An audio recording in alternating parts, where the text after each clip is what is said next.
Assalamualaikum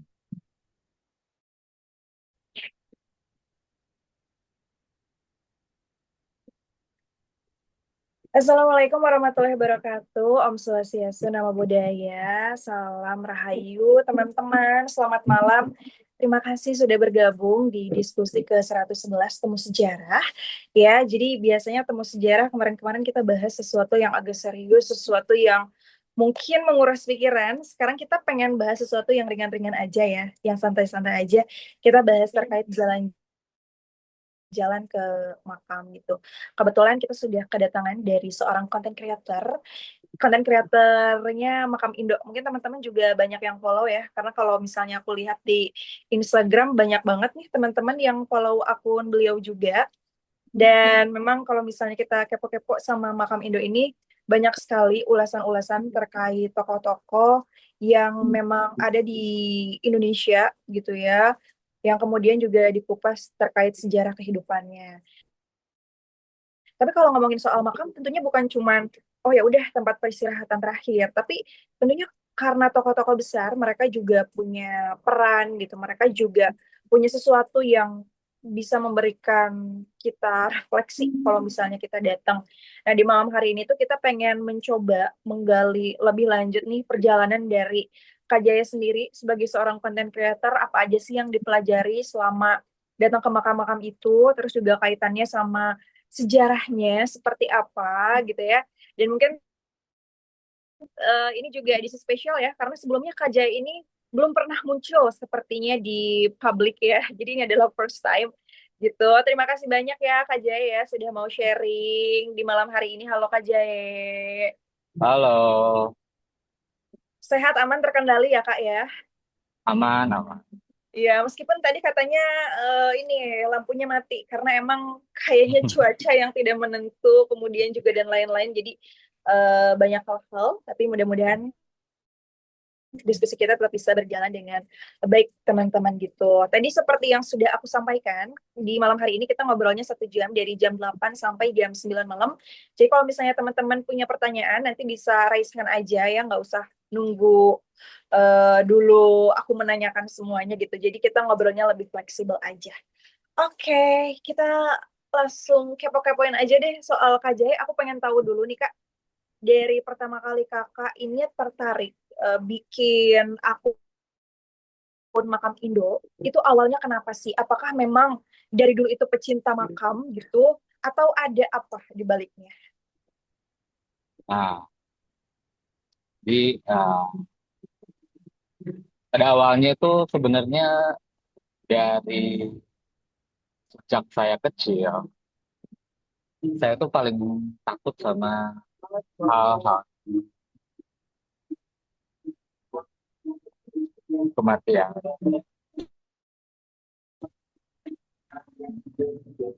Sorry. Oh iya, aman, aman, aman. Nah, sejak kecil itu saya eh, takut sama hal-hal yang berbau kematian. Di antaranya kayak misalkan melihat keranda atau melihat orang meninggal atau melihat ambulans itu paling takut sampai mulai remaja sampai dewasa itu sebenarnya masih ada rasa ketakutan.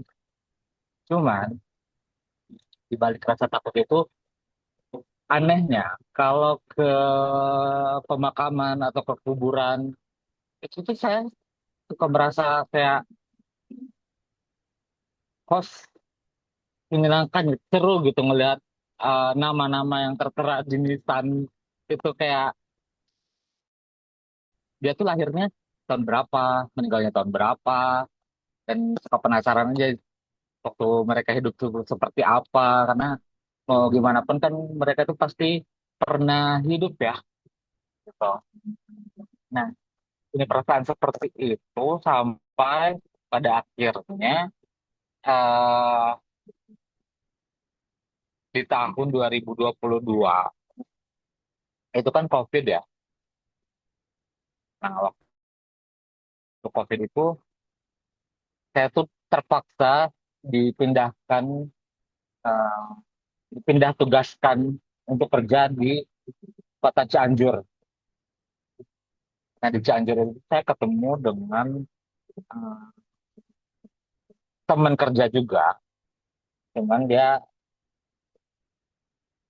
eh, ada ada ketertarikan untuk membuat konten sejarah. Nah, pada saat itu kita mulai untuk iseng-iseng lah bikin konten tentang sejarah. Tapi eh, saya sendiri itu lebih concernnya itu ke pemakaman. Nah, itu awal mulanya itu di kota Cianjur itu saya punya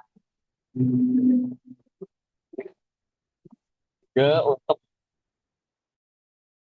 membuat satu akun Instagram yang bisa menyimpan foto-foto dan saya potret sendiri, khususnya foto-foto tentang makam tahun 2022.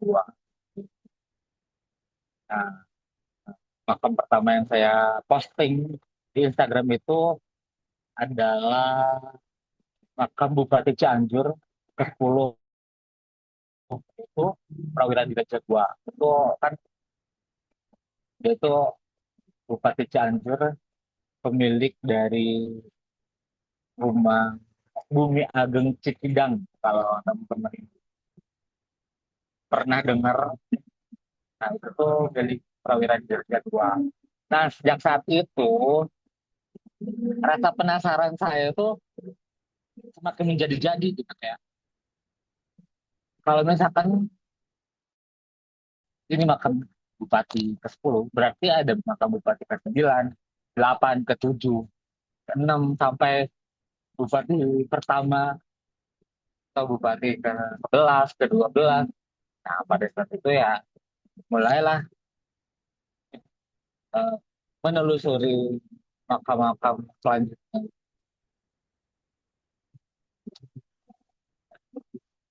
Sampai saat ini udah berjalan selama 4 tahun.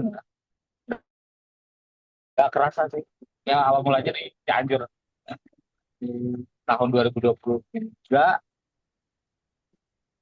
itu saya dipindahkan lagi untuk kerja di Bandung lagi dan akhirnya ya keterusan lah sampai sekarang. Dan ternyata banyak juga yang tertarik dengan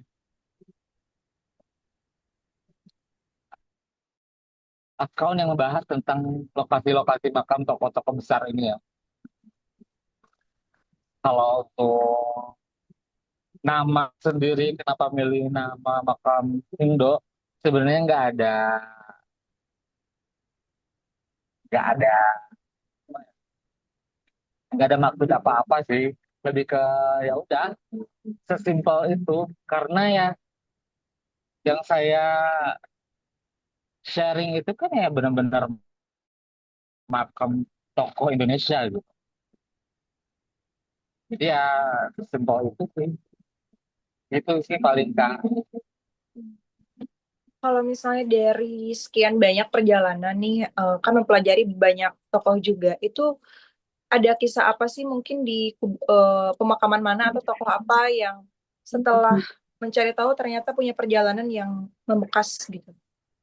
Mungkin bisa diceritakan sosok-sosok tokoh-tokohnya juga gitu, Kak.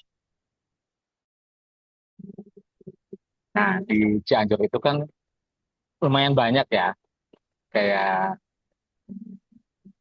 raja-raja dari Kalimantan, dari Sulawesi, dari Maluku yang diasingkan pada masa kolonial Belanda. Di antaranya adalah eh, Sultan Pangeran Hidayatullah.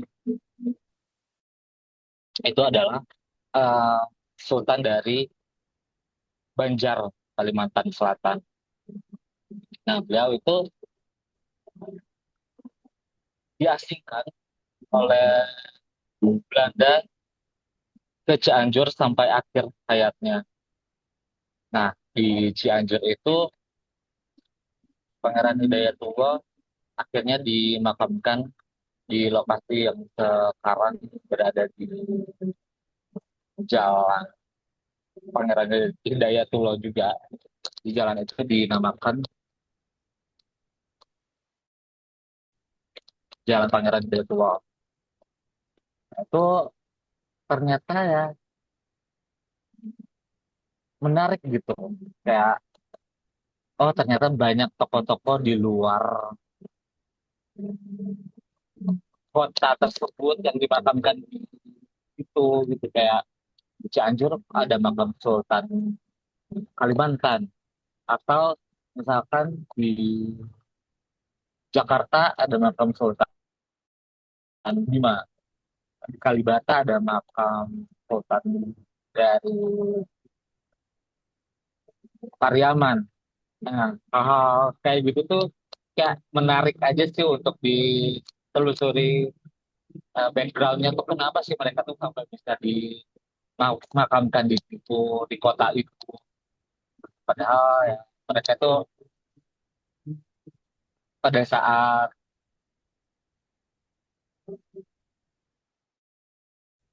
hidupnya itu di kota lain gitu. Tuh yang, eh, yang lainnya itu pernah saya ke makam keluarga Ali Syahbana di Puncak Bogor.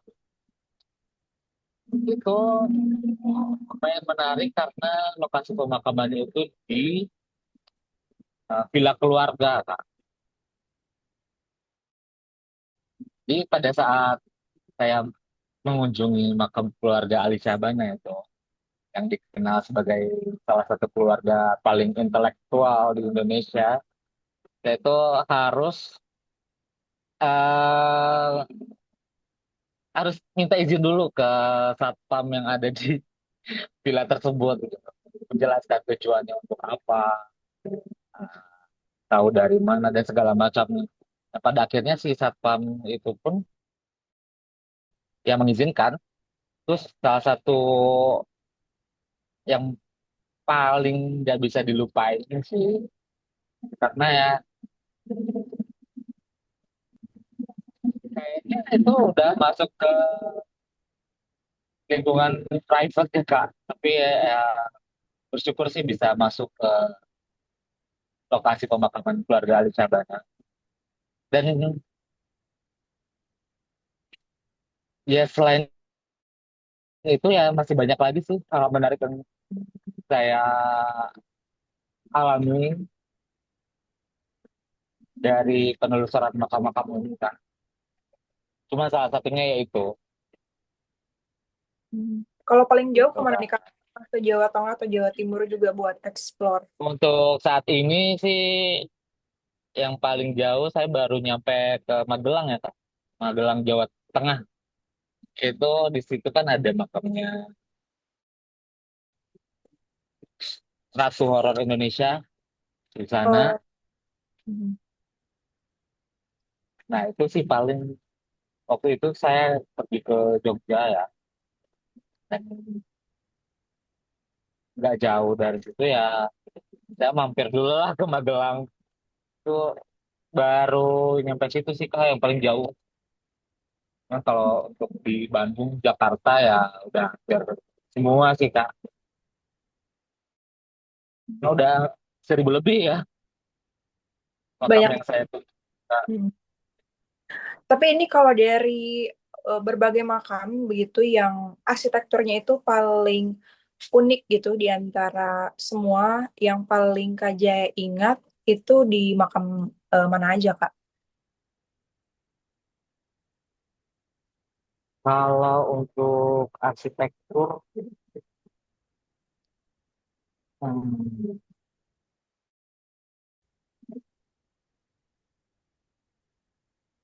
Atau terlalu banyak kali ya yang bagus ya.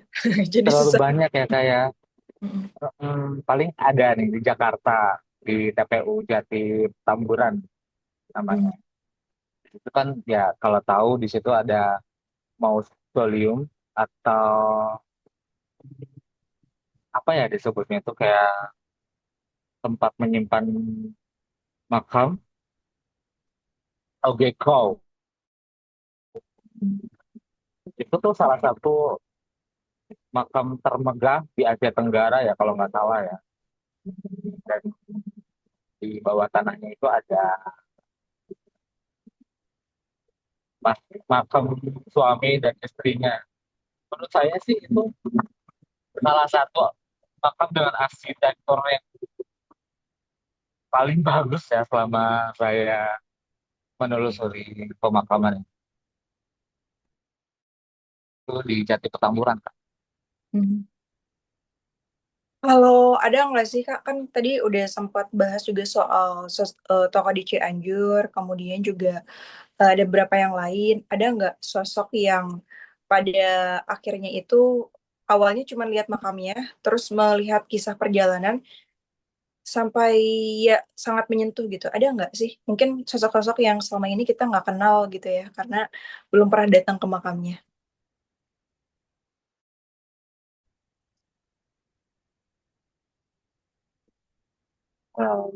Tokoh yang saya datangin, lalu ketika saya mempelajari tentang kisah hidupnya, dan saya yang menurut saya menarik mungkin ya, Hmm. em, siapa ya nih? Terlalu banyak sih Kak. Atau mungkin yang terakhir kali kali ya, yang terakhir kali menyentuh. Ini teman-teman kalau mau ada yang nanya nanti boleh langsung raise hand aja ya. Hmm. Oh ya, silakan Kak lanjut dulu.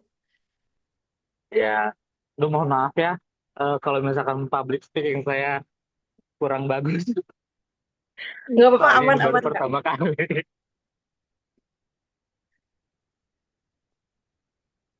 Heeh. Silakan Kak lanjut dulu. Tadi Oke, terakhir kali aja deh makam yang terakhir kali paling menyentuh gitu. yang paling, oh, oh, kalau bikin sedih kali ya, Hmm. kalau menurut saya yang paling bikin sedih itu yang meninggalnya tragis ya Kak. Hmm. Tragis tuh maksudnya ada yang meninggalnya bunuh diri, kayak ada aktris lawas Indonesia yang namanya Marlia Hardi, Hmm. itu kan meninggalnya karena bunuh diri kan.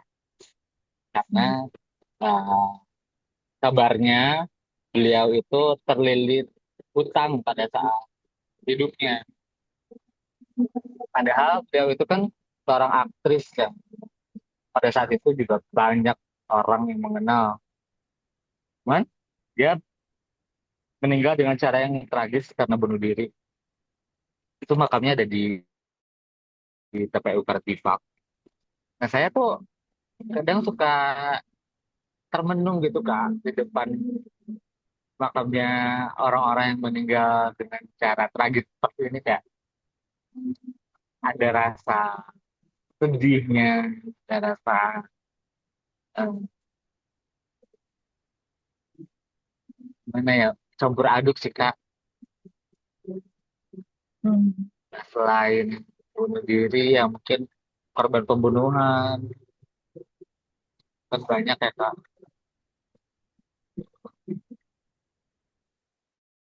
Ya Paling yang itu bikin stres. memang banyak ya kisah dari tokoh-tokoh. Mungkin bukan cuman para pahlawan. Kalau para pahlawan udah jelas kali ya berperang di medan tempur pasti punya kisah yang bukan hanya perjuangannya semasa hidup, tapi juga ya akhir dari kehidupannya yang membuat kita merenung gitu. Oke deh, kita Oh, boleh nanti teman-teman kalau misalnya mau cerita juga atau di sini kayaknya ada yang suka menggali sejarah makam ya, boleh juga sharing gitu siapa tahu nanti mungkin Ibnu Kak Benu ya kayaknya juga suka explore makam nanti bisa barengan sama makam Indo tadi karena dengar-dengar makam Indo juga suka bareng jalan-jalan sama ini ya followers ya atau nanti kita bisa collab juga sama teman-teman tamu sejarah kalau misalnya bisa explore. Oke, boleh Kak Jasmine dulu mau cerita atau bertanya apa nih, silakan Kak Jasmine. Baik, Assalamualaikum warahmatullahi wabarakatuh. Selamat malam Kak Jay, Mbak Tiwi. Apakah suara saya terdengar? Aman-aman Kak. Benar, Kak. Jadi saya itu followersnya Makam Indo. Nama IG saya Jasmine Mel. Jadi Jasmine Mel Oh, halo 1979. Jasmine. Iya, ini yang sering mutualan. Nah, jadi saya itu ngikutin Kak Jay itu dari waktu kapan ya? Kita kan ngobrol-ngobrol ya tentang Ya, nama kali ngobrol-ngobrol tuh tentang makamnya Hafidin Royan yang di Bandung, ya, korban tragedi ya, Trisakti. ya, Nah, jadi saya tuh jadi penasaran gitu loh tentang itu. Jadi aku ke sana gitu. Waktu tanggal 17 Maret kemarin waktu bulan puasa sebelum Lebaran. Nah, jadi gini, saya itu sebenarnya itu pengen sebenarnya saya pengen bertanya, kalau misalkan kok makamnya kayak orang Eropa, terus kayak orang Indonesia, kayak di Jawa sama di Bandung atau di Jakarta gitu, kan saya kan suka banget ya lihat arsitektur makam ya, soalnya saya itu juga suka sejarah arsitektur. ya, Jadi tuh makamnya orang Indonesia tuh kayak, kalau misalkan makam Indo pernah ke makamnya Om Idin waktu itu atau ke makam-makam lainnya yang di Takarib di atau Tanah Kusir, itu kayak desainnya trapesium. Terus ada tulisannya gitu loh. Kayak makamnya mama ya, saya juga kayak gitu. Jadi ya, saya itu penasaran aja gitu. Kenapa setiap makam tuh tiap negara atau tiap orang tuh beda-beda, selain karena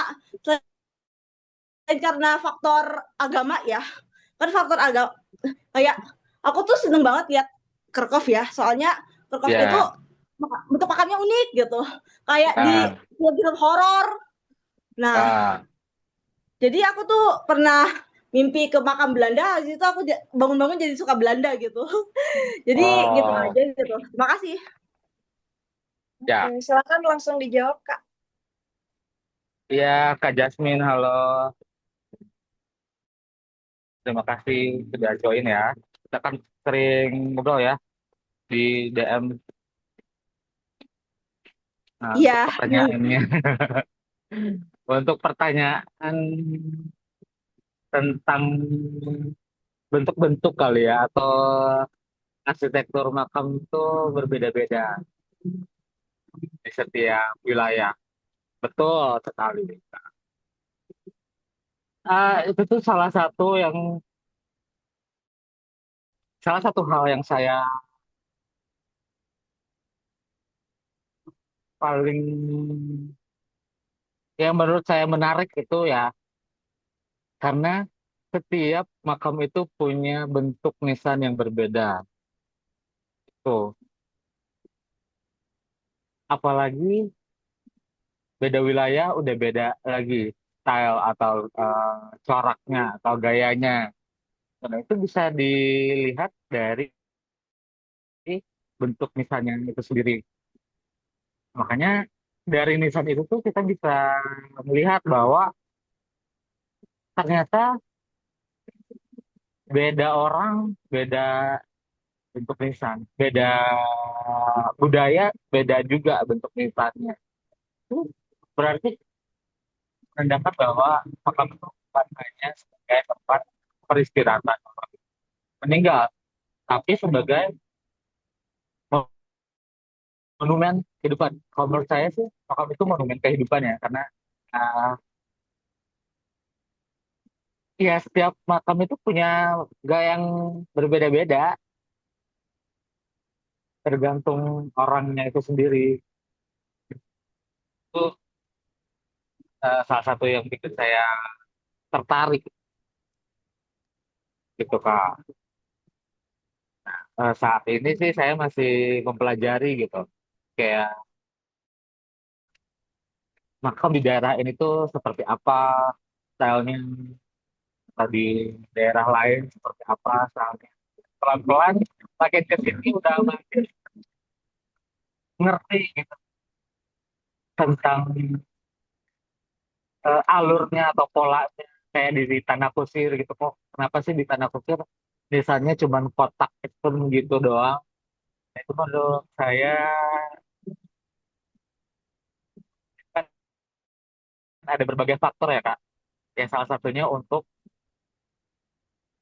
kerapihan makam itu sendiri biar terlihat estetik atau rapi gitu. Jadinya ya semuanya diseragamin jadi kotak hitam gitu. Cuman kalau menurut saya sih itu kurang menarik sih ya. Untuk saya pribadi saya kurang suka ya bentuk nisan modern seperti itu.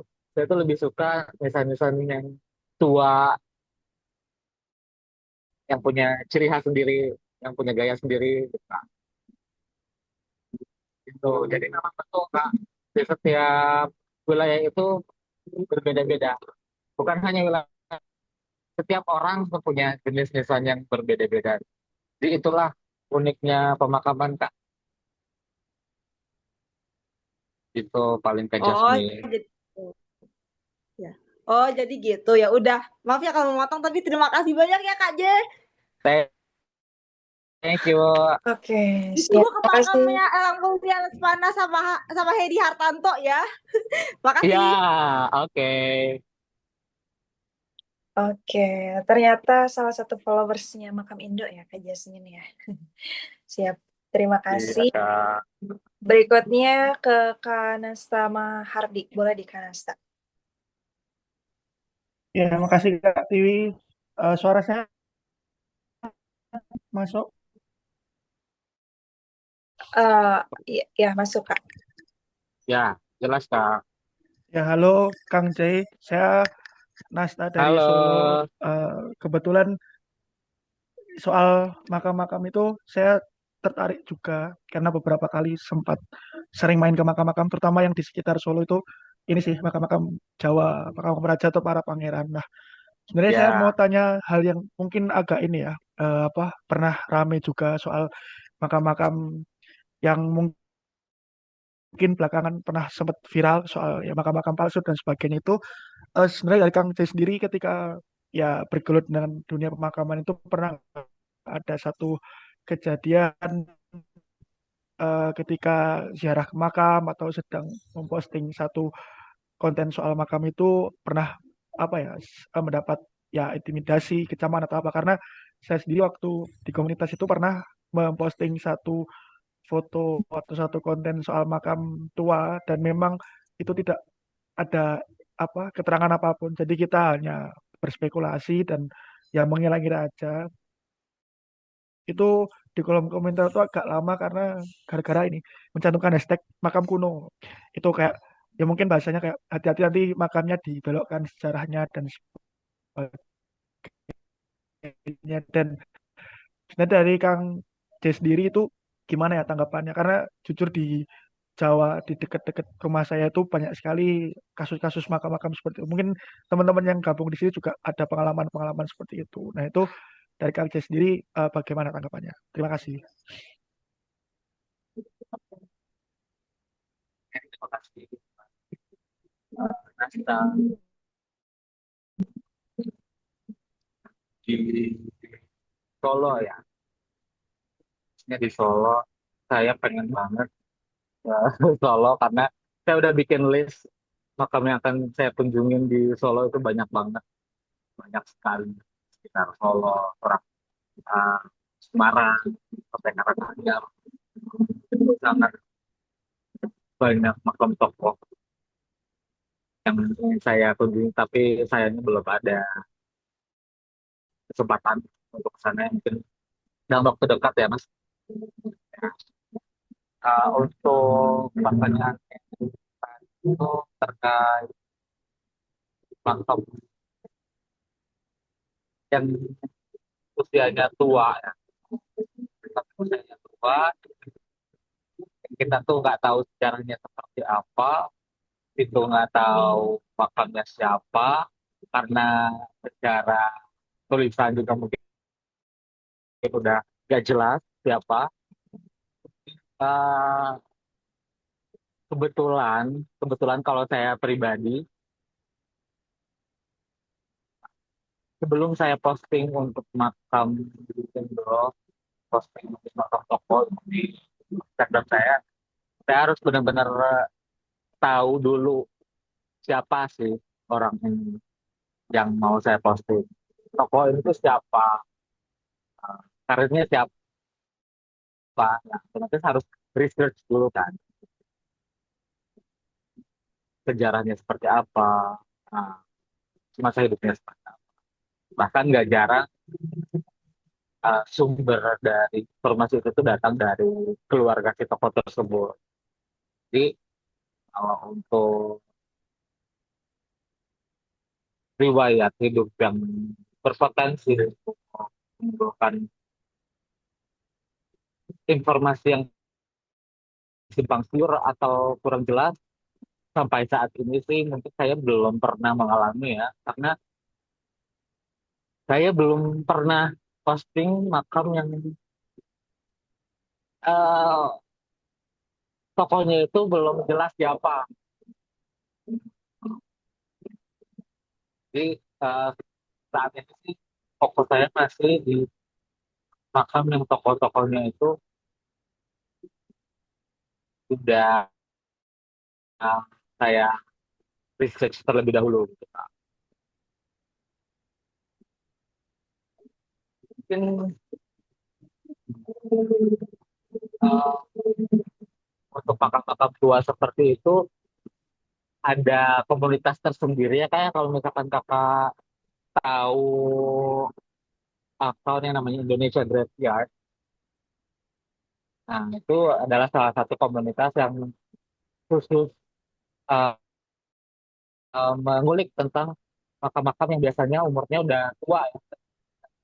Makam Belanda, makam Cina, makam Jawa yang udah usianya ratusan tahun. Dan mereka sering mengulik tentang misteri dari makam-makam tersebut. Ya mungkin teman-teman bisa follow juga Instagramnya Indonesia Graveyard. Itu juga jadi salah satu inspirasi saya sih, gitu Kak. Oke, makasih Kak. Ya, Ya, makasih Kak Nasta. Berikutnya Kak Pradika, silakan Kak Pradika. Baik, suara saya terdengar. ya Aman Kak. Kak, jelas. Baik, sebelumnya perkenalkan nama saya Angga Yuga Pradika. Saya dari Ponorogo. Saya ingin menanyakan terkait filosofi makam, Bang Jai.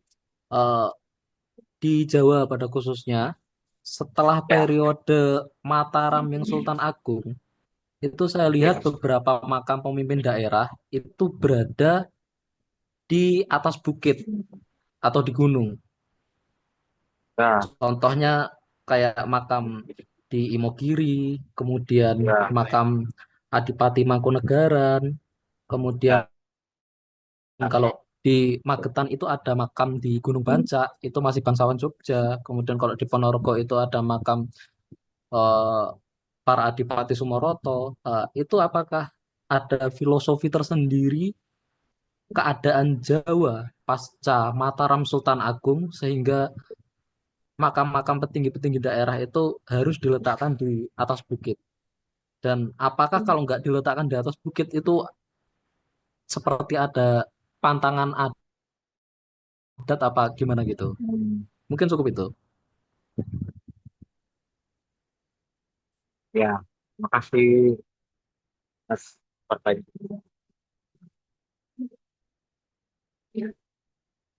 Ya, untuk makam-makam di Jawa ya, terutama bangsawan-bangsawan Jawa, raja-raja Jawa, khususnya itu kebanyakan lokasinya berada di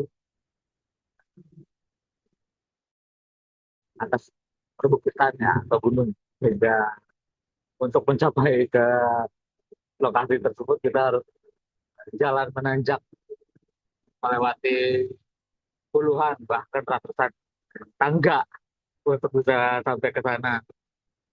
Cuman kalau untuk filosofinya sendiri, jujur sampai saat ini sih saya masih belum mempelajarinya. So, kenapa sih alasan di balik orang-orang Jawa, terutama para daerah biru ini, lokasinya itu di atas perbukitan atau di gunung? Itu saya masih belum menggali lebih dalam sih terkait informasi tersebut. Mungkin nanti akan saya cari tahu terlebih dahulu kenapa alasan dibalik makam makam tersebut lokasinya ada di atas bukit. Ini selain makam-makam bangsawan Jawa, juga kalau kita perhatikan kan makam-makam Tionghoa juga lokasinya di atas bukit ya, kebanyakan ya. Kalau kalau saya nggak salah dengar ya, karena saya dengar kayak semakin tinggi makam itu semakin dekat ke surga katanya. Cuman ya correct me if I'm wrong ya. Saya nggak tahu ini benar atau enggak. Ya, saya pernah dengar aja sih. Gitu. Oke, Mas. Terima kasih. Ya, terima kasih kembali. Ya, makasih Kak Pradika. Mungkin ini ada chat dulu yang mau saya bacakan ya.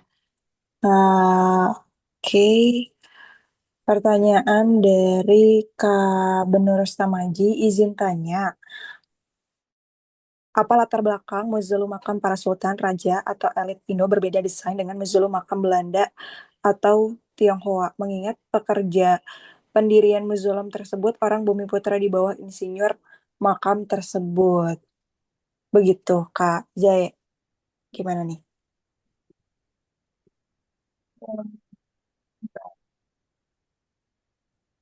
Mhm. Mana bisa diulang tanyanya? Ini apa latar belakang mausoleum Mhm. makam para sultan, raja atau elit Indo ini berbeda desain nih sama mausoleum makam Belanda atau Tionghoa. Mengingat pekerja pendirian mausoleum tersebut orang bumi putra di bawah insinyur makam tersebut. Gitu. Kata Nah, pertanyaan Kak Benu ya. Mm-mm. desain ya. Apa bisa berbeda-beda antara Tionghoa, Belanda, dan makam para sultan. Seperti yang saya sampaikan tadi, bahwa setiap makam itu pasti membawa ciri khas kebudayaan masing-masing. Kayak seperti Tionghoa, mereka punya standarnya sendiri untuk membangun makam itu seperti apa. Lalu untuk Belanda juga mereka punya gaya sendiri untuk membangun mausoleumnya seperti apa. Dan juga makam-makam para sultan itu pun dengan ciri khasnya masing-masing. Nah, dari situlah kita bisa melihat perbedaan yang mencolok di antara budaya-budaya melalui uh, arsitektur nisan atau mausoleum tersebut. Meskipun uh, pada saat itu arsiteknya sama ya, ya balik lagi karena budayanya berbeda-beda. Kalau menurut pemahaman saya itu seperti itu. Ya, begitu ya, Kak Benu. Tapi emang kayaknya juga karena faktor ini ya, agama juga ya, kayaknya ya. Karena Agama, ya eh, kalau Islam kan biasanya menghindari bentuk manusia, terus kaligrafi juga. Beda sama makam-makam Muslim Belanda biasanya banyak patung gitu. ada patungnya, ada pikirannya. Mm-mm. Betul lah, faktor agama juga mempengaruhi. Iya, begitu. Ya, Eh, ya. uh-uh. Kita lanjut ke pertanyaan yang raisan. Ada Kak Andi Mas. Silakan Kak Andi. Kalau ini teman saya juga nih, Ya, selamat Mas Andi. malam. Kalau Iya, kita saya dengan Andi dari Jakarta. Ini emang udah sering DM-DM-an sih sama Makam Indo. Jadi ini baru tatap muka nih. Kan sama ini Halo, DM-DM-an aja, halo. iya sorry ya di off cam aku lagi ngerokok soalnya Ya, sorry. nggak apa-apa. Jadi cuma pengen Ya, nanya aja, dari semua makam yang sudah diabadikan oleh Makam Indo, itu kan banyak di berbagai tempat dan di berbagai lokasi dengan yang di TPU maupun di tempat pemakaman pribadi milik mereka. Itu saya masih amazed dengan misalnya makam Ahmad Subadjo itu kan di puncak ya, ya di puncak betul. Bogor itu di si Bogo ya kalau nggak salah. Itu kan Ya, tempatnya tidak terlihat, kok bisa bisa sampai ke sana. Itu tuh ada yang apa memberitahukan atau ada input atau ketidaksengajaan. Nah, dan saya juga ingin menanyakan juga dari semua makam-makam yang diabadikan ini pernah nggak ada yang ditemukan karena ketidaksengajaan gitu. oke. Sama di momen ini saya juga menyampaikan terima kasih kepada Makam Indo karena dari salah satu unggahannya saya bisa menemukan satu makam sahabat lama orang tua saya yang kita memang tidak tahu makamnya di mana, saya bisa temukan di Makam Indo Oke. gitu. Itu aja sih pertanyaan saya, sekali lagi terima kasih ya. Ya, terima kasih Mas Andima. Iya. Ya, akhirnya bisa ketemu di sini ya. luar biasa ya. Oke. eh Terkait dengan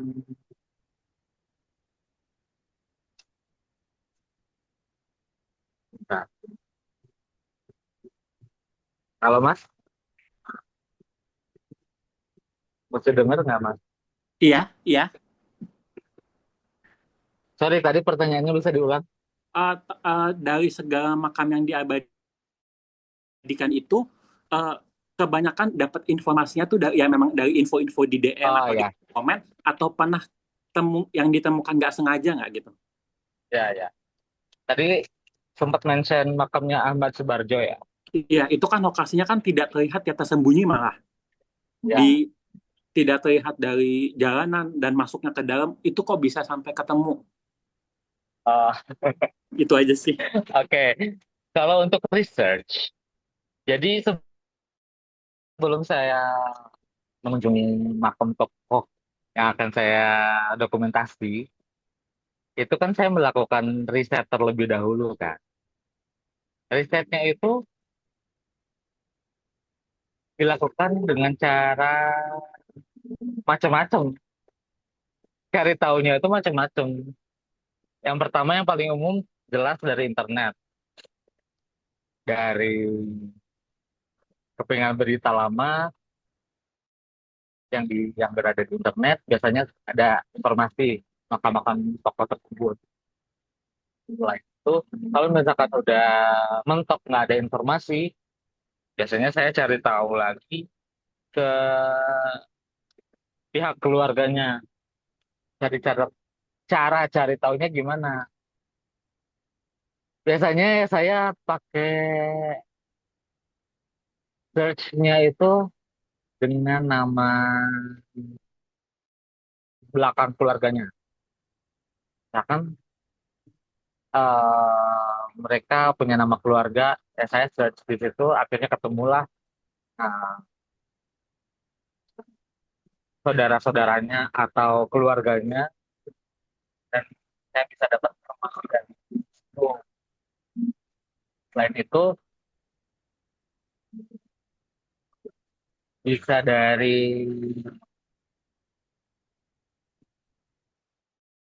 followers juga yang ngasih tahu bahwa makam ini atau lokasinya ada di sini, makam itu lokasinya ada di situ. Jadi ya macam-macam sih. Tapi saya sudah mencatat itu semua ya.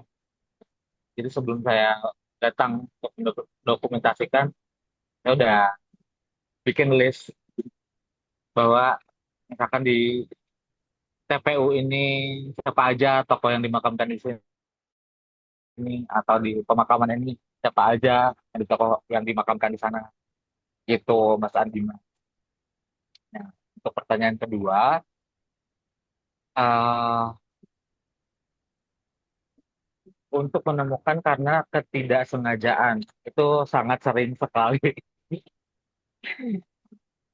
Jadi apalagi di Jakarta ya, di Taman Pemakaman Umum di Jakarta itu kayak Utana Kusir atau Karet Bipak itu kan kita nggak tahu ya siapa aja gitu yang dimakamkan di situ. Ya kalau misalkan di listnya udah ada, ya kita bisa langsung cari gitu tentang blok-bloknya atau blognya. Namun eh, nama-nama yang saya nggak expect dimakamkan di situ pun sering saya temuin. Contohnya kayak waktu di Menteng Pulo, saya kan udah bikin list makam yang akan saya kunjungi. Cuman tiba-tiba saya nemuin ya makamnya Ibu Sud. Ibu Sud itu kan sebenarnya saya nggak tahu lokasi makamnya di mana. Cuma pada saat saya di sana, saya bisa ketemu, oh ternyata Ibu Sud ini makamnya di sini. Nah itu sangat sering sekali mengalami hal seperti itu. Rasanya pada saat ketemu makam yang nggak expect untuk saya temuin itu ya surprise banget, sangat surprise banget kayak oh ternyata di sini gitu kayak itu sih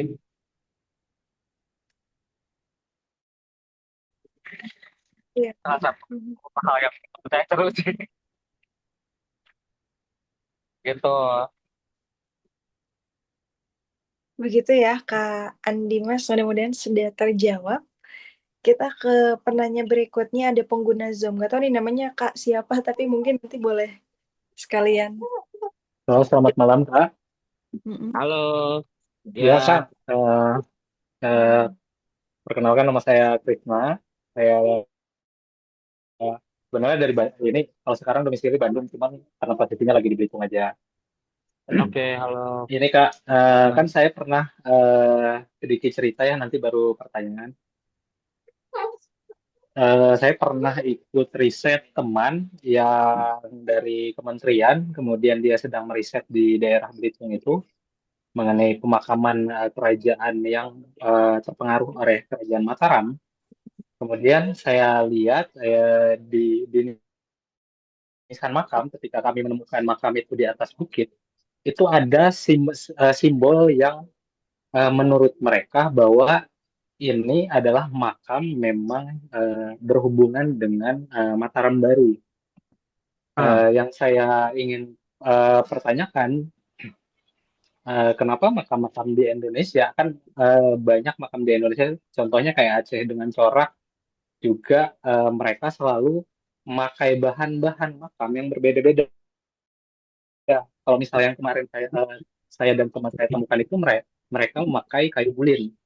Kayu bulin ini kan tidak gampang hancur gitu kan dimakan waktu gitu ya. Semakin kena air mereka semakin kokoh gitu. Dan kemudian kalau misalnya makam dari corak Aceh itu biasanya mereka berbahan batu granit gitu sehingga kokoh.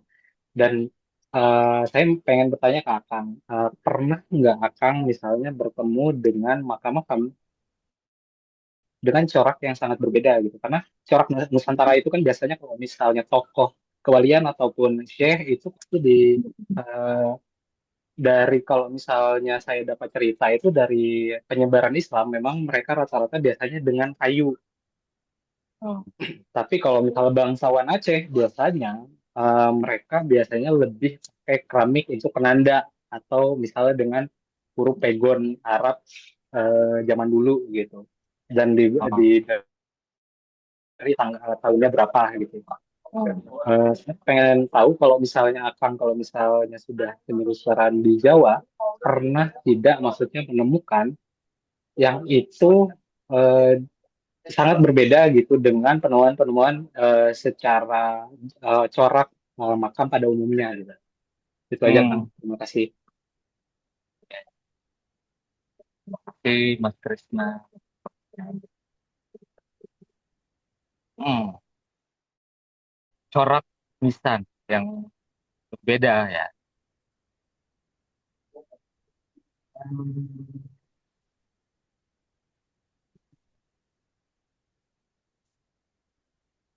kebetulan saya itu kan bisa membatasi ya untuk penelusuran ini adalah makam-makam yang tokohnya itu lahir di zaman modern. Misalnya paling tua itu di tahun 1800-an. Karena saya harus eh, menampilkan foto si tokoh tersebut. Nah, selama ini sih nisan-nisan yang saya temui itu udah bergaya modern ya. Modern itu maksudnya ya sudah terbuat dari bahan-bahan seperti keramik atau marmer malah atau dari batu bata itu lebih seringnya sih itu ya terbuat dari bahan-bahan yang menurut saya modern. Kalau untuk yang spesifik banget berbeda itu saya masih belum ketemu di saat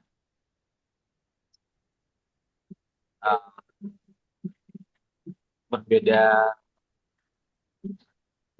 coraknya dengan zaman sekarang karena mungkin itu terdapatnya di makam-makam yang usianya udah tua mungkin ya.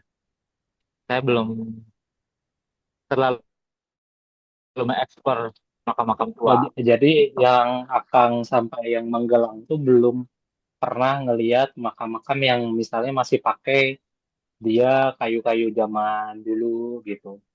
Nah, belum sih kebetulan. Karena Soalnya kan ya saya juga kan sering semenjak itu kan sering ziarah ke makam kayak Keraton Cirebon dan kemudian beberapa makam-makam kayak yang Jaya Perkasa kayak di Sumedang. Mereka kalau Sunda kan umumnya tokoh-tokoh bangsawan itu memang mereka penandanya sebagai batu. Tapi kalau misalnya batu. di Sumatera mereka coraknya kayak Belitung itu mirip dengan kerajaan Mempawah. Terus kalau Aceh itu sendiri gitu dan kemudian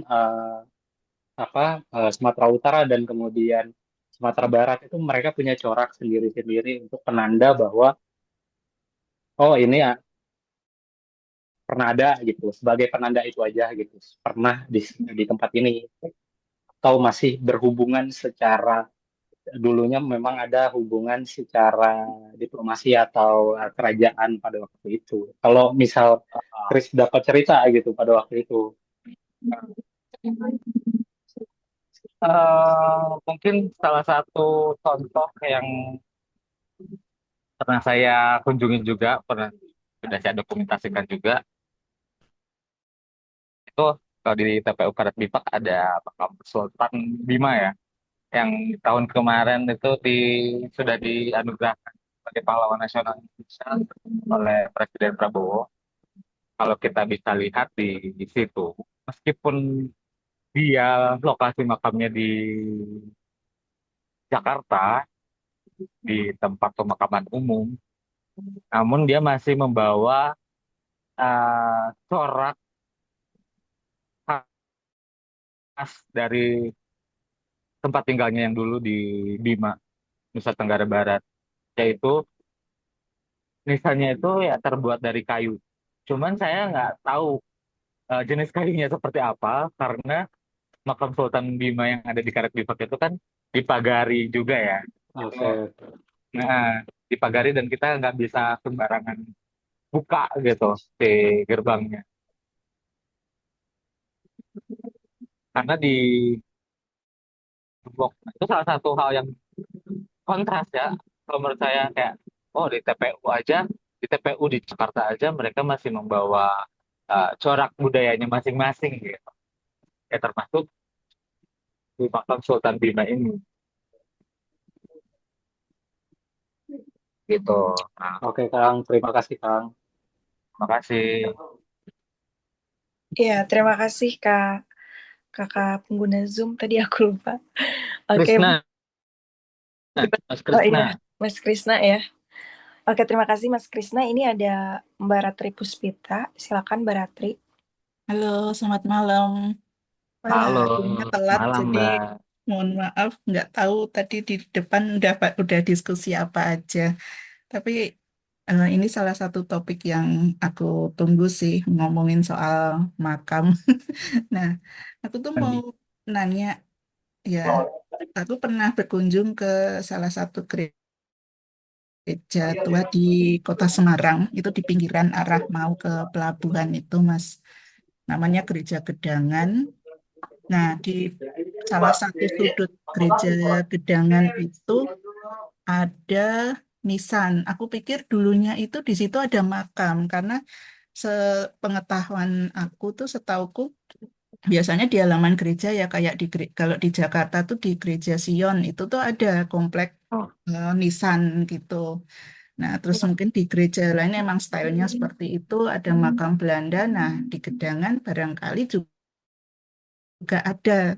Nah, tapi belakangan ada sedikit informasi yang aku dapat bahwa itu bukan makam, cuma batu nisannya aja, karena makamnya oh, sendiri dulunya tuh ada di makam Kobong Semarang. Tapi karena hmm, ada satu peristiwa itu terus uh, di ada perusakan makam, terus di batu nisannya diselamatkan ke Gedangan. Itu pun juga kondisinya ternyata nggak utuh karena bagian kalau diperhatiin itu eh, mungkin bisa berkunjung ke Gedangan langsung Mas. Itu bagian atasnya itu patung Yesus, terus bawahnya itu baru khas ini bentuk apa nisan Belanda lengkap dengan tulisannya yang ditatah gitu. Nah, barangkali ada informasi mengenai makam Kobong, kemudian gaya nisannya pada masa itu tuh eh, nisan itu apakah langsung dibawa dari Belanda atau mungkin di area Semarang memang ada pabrik pembuatannya yang khas lengganannya orang Belanda mungkin atau orang apa pastor-pastor Belanda zaman dulu barangkali ada informasi yang bisa ditambahkan untuk saya. Gitu aja sih. Terima kasih. oke. Tapi Mbak Ratri Puspita. Ini informasi baru ya Mbak Ratu. Terima kasih sudah memberitahu terkait keberadaan nisan-nisan ini di gereja Gedangan Semarang. Ini mungkin kasusnya sama dengan uh, ini apa, Museum Prasasti yang ada di Jakarta. Nisan tanpa jenazah mungkin. Jadi kalau kita main ke Taman Prasasti yang ada di Jakarta itu juga sama ya. Yang ada di sana itu sebenarnya hanya bongkahan-bongkahan nisan sisa dari makam Belanda sebelumnya. Nah, saat ini diselamatkan atau disimpan di Taman Prasasti tersebut untuk diperlihatkan kepada wisatawan yang ingin melihat bahwa nisan-nisan atau gaya-gaya nisan pada saat era kolonialisme. Salah satu tokoh yang nisannya ada di sana itu, kalau pernah dengar itu ada Su Hoki ya. Su Hoki aktivis tahun 1966 itu cuma ada nisannya aja yang ada di situ. karena jenazahnya Sohibul sendiri kan pada akhirnya dikremasi dan sudah dilarung di gunung. Nah, mungkin kasusnya sama seperti itu ya, Mbak Ratri. Kita harus menggali lebih dalam lagi terkait sejarah nisan yang ada di gereja tersebut. Mungkin nanti teman-teman yang di Semarang bisa didatangi tempat tersebut untuk di-share seperti apa gitu, Mbak Ratri. Ya, begitu ya, Mbak Ratri ya. Ini Kak aja, by the way, sekarang sudah pukul 9 tepat, tapi ini masih ada dua yang raise hand. Kita cukupkan saja untuk di kesempatan kali ini, atau Kak Jay masih ada waktu gimana, Kak? Boleh langsung lanjut di Instagram aja mungkin ya, kalau mau ada pertanyaan. Ya, jadi memang karena acara kita sampai jam 9 malam ya, kawan-kawan, mohon maaf. Ini kayaknya banyak followersnya, banyak yang antusias dari tadi ya, Kak aja ya.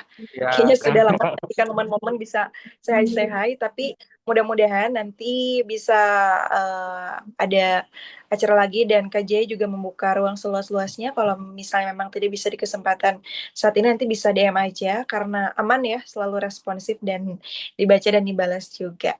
Baik, teman-teman. Karena sekarang sudah pukul 21:01 ya, kita cukupkan terlebih dahulu untuk diskusi kita malam ini. Mungkin Kak Jay ada closing statement buat teman-teman di malam hari ini, atau juga hikmah dari perjalanan selama bertahun-tahun menjelajahi berbagai macam makam. Oke. Sebelumnya terima kasih Kak Tevi sudah mengajak saya dalam diskusi seru ini. Saya sangat mengapresiasi ya Kak. Saya sebelumnya belum pernah nih ajak ke diskusi seperti ini. Dan bisa menambah informasi untuk teman-teman dan untuk saya juga. Terima kasih teman-teman yang sudah join pada malam hari ini. Dari saya sih mungkin eh, tujuan saya untuk melakukan ini semua itu sebetulnya pengen mengikis stereotip bahwa pemakaman itu adalah tempat yang menyeramkan, tempat yang angker, tempat yang banyak hantunya. Saya pengen mengikis semua itu. Pengen generasi muda itu nggak takut gitu buat main ke pemakaman gitu. Karena di sana kita bisa banyak belajar terhadap sejarah dari tokoh-tokoh yang dimakamkan di pemakaman tersebut. Dari situ kita bisa mengupas hidupnya mereka, sejarahnya, agar cerita mereka itu tidak ikut terkubur bersama tubuhnya. Saya pengen cerita mereka tetap hidup dan dikenang oleh kita sebagai generasi muda, gitu Kak. Jadi ya, kedepannya saya berharap wisata pemakaman ini bisa happening di kalangan anak muda sih Kak, gitu. Iya, setuju sih Kak ya. Jadi memang makam itu jangan selalu identik dengan sesuatu yang menyeramkan gitu. Tapi memang banyak tokoh-tokoh yang dikuburkan di sana, dan kalau kita ke sana kita bisa belajar juga dari sosok mereka, mengambil pelajaran, dan mudah-mudahan nanti juga bisa menjadi bekal kita untuk memahami kehidupan dengan lebih luas dan bijaksana. Terima kasih banyak Kak Jae buat sharing Terima sessionnya di malam hari kasih. ini. Saya yakin pasti di sini masih banyak yang bertanya-tanya dan tidak puas ya. Nanti mudah-mudahan Iya. forum berikutnya. Dan teman-teman, kita cukupkan dulu untuk malam ini. Kita foto bareng dulu mungkin ya, sebelum kita akhiri Zoom-nya. Buat teman-teman yang memungkinkan kondisinya available buat foto bareng, kita foto dulu. Boleh? Oke, saya screenshot ya. 1, 2, Bentar, Kak, bentar, 3. bentar. Oh, belum ya. Ini mau open cam juga Kak J. Oke, siap. Sudah aman terlihat di kamera. Oke, 1, 2, 3. 1, 2, 3. Siap. Terima kasih teman-teman. Selamat malam, selamat beristirahat.